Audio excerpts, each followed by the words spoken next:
السلام عليكم ورحمة الله وبركاته. أصحاب السودواد كسودواد channel كيغان أحيان سومالي channel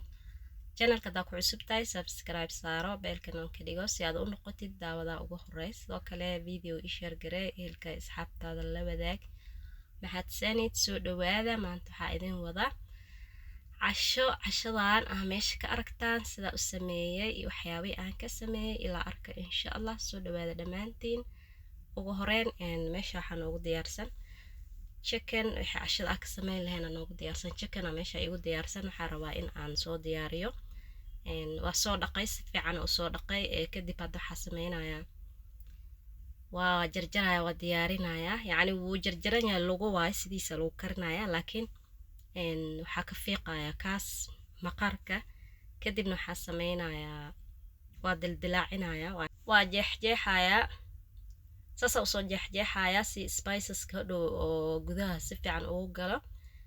waa soo jeexjeexaya waa soo diyaarinaya kulli ila socda insha Allah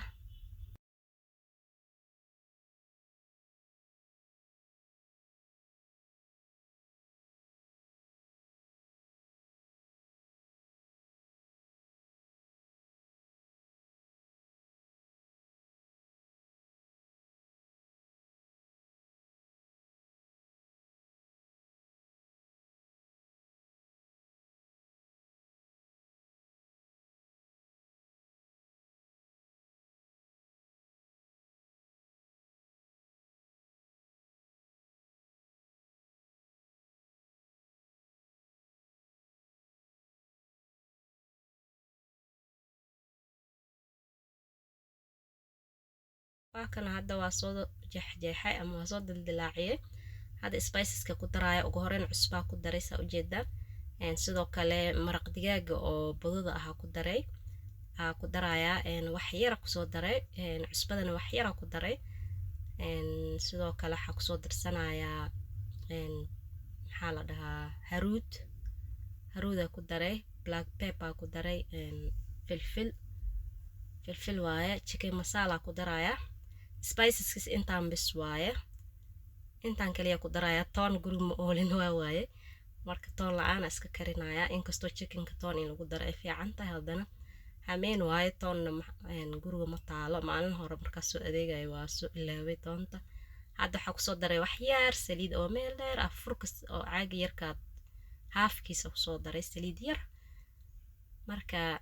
wixii spiceska dhana marinaya si fiican u dhexgelinaya ila socda insha Allah si fiican aan soo marmarinaya kadibna waa dhigaya cabaar inuu noo yaala rabaa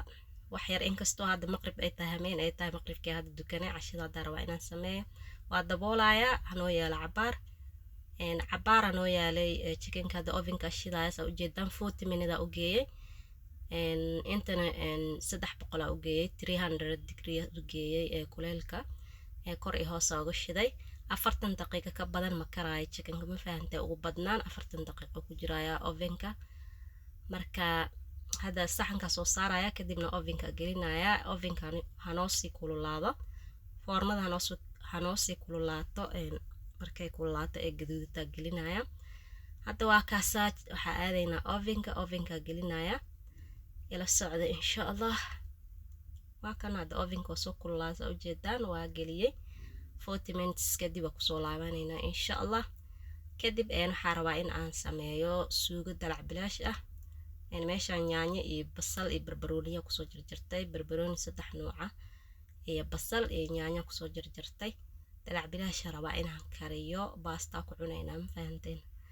marka dabka aadayna ila socda insha Allah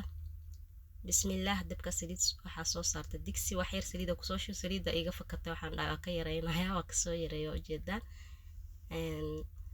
kadib waxaa kusoo shubaya basasha kusoo shubo ujeedaan basasha noo soo shiilanto waa kusoo laaban doonaa insha Allah basashi waa kana way noo soo shiilantay hadda waxaa kusoo daraa yaanyada wax yar noo soo huurto waa kusoo laaban doonaa wax yar markay soo huurto kusoo laabana insha Allah hadda waa kana waa kusoo laabtay yaanyada waxaa kusoo daraya maxaa la dhahaa cusbo yar iyo tomato paste tomato paste kusoo darayaa shiishid yaanyo shiishid waaye half yar kusoo darsanayaa afka kasoo jaray half yar aa ku darayaa shiishidka kadib waa isku qasaya waa walaaqaya kadibna waa daboolayaa hanoo soo shiilanta yaanyada markay soo shiilan si fiican usoo bislaata kusoo laaban doonaa insha allah haddana chickenkii noo soo baxay chickenka waa kana ovenka waa kasoo bixiyey 40 daqiiqo kadib diyaaru soo noqday soo u bislaadana waa arki doontaa chickenka sida hilibka kale uma adka chickenka iyo kalluunka iyo dib badan ma rabaan 40 minutes chickenka kalluunka xitaa chickenka uu kasii jilicsan yahay يعني kalluunka jilicsan ka wadaa waa kaasaas oo soo bislaaday u jeedaan si fiican u soo bislaaday 40 daqiiqo bis oo ku jiray 40 minutes markay u dhamaatay oo isdamiyay ovenka waana ka soo bixiyay marka sida hilibka kale waqti badan yani ma karay chickenka kalluunkana chickenka uu kasii jilicsan yahay asaga 35 minutes inuu ku karo laga yaabaa hada yaanyada ku soo laabtay way soo bislaatay si fiican u soo shiilantay waa ujeedaan si fiican u soo bislaatay yaanyada haddii aad rabtid inay si fiican kugu karto dabka u gaabi dabool farax ka qaad tartiibteeda u bislaanay tartiibteeda u shiilmay yani hodhow yaanyo ceerin iyo jajabis iyo waxaas yani kuguma dhibayso si fiican u bislaanay hadda saa ujeedaan dabka le u gaabay waa iska daboolay ayada tartiibteeda iska soo bislaatay waa ujeedaan si u soo bislaatay way soo shiilantay si fiican u soo bislaatay hadda wax u dhiman malahan maxaa la dhahaa miikaas u marinaya kadib maxaa la dhahaa waa ujeedaan si u soo bislaatay si u soo shiilantay si fiican u soo bislaatay hadda waxaa rabaa inaan kusoo daro basal iyo barbarooni baastarna inaan ku cunno biyo kuma daraay sidiisa la ku daynaya dalac bilaashka basal maxaa la barbarooni bis kusoo daraya 3 barbarooni intaas bis ay suugada ka kooban tahay mafahanteen yaanyo iyo 3daas barbarooni iyo basal lagu kariyay maanta intaan inaga haysaa mafahanteen dalac bilaash inaga haysaa marka cashadii soo diyaarsanaynaa ila socda insha allah waa kana hadana ugu dambeyntii cashada soo diyaariyay dalac bilaashkina waa kana sidaan ku soo baxay ujeedaan chickenkina waa kan sidaan ku soo baxay ma sha Allah tabaaraka raxmaan ilaahay intii haysanin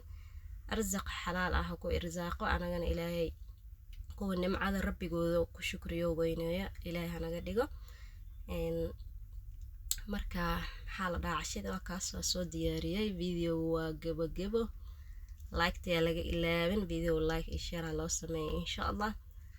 waa codsi amar ma ahan commentiga dhiirigelintana waa xageena dhiirigeliya anigana waa dadaalayaa insha Allah tan in next video sidaas inabad geliyo assalaamu calaykum wa rahmatullahi wa barakatuh